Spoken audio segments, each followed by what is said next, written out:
nyo to, syempre may bata kayo. Kung nakikita nyo yan, ayan guys, yan ay nyog. Ayan, ngayon, gagawa tayo ng ganito na ano pag hinihita natin for the go!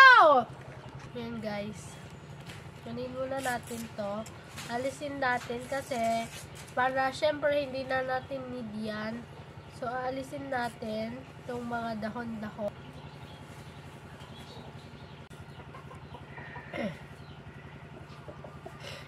Yan, naalisin muna natin yung mga extra leaves para syempre kasi hindi na natin dyan kailangan. And of course, yung mga kailangan lang natin yung ilalagay natin.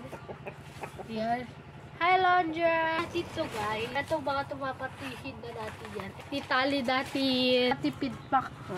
Itry naman natin ito guys. Ayun guys, okay at matibay. Yan lang guys, bye-bye!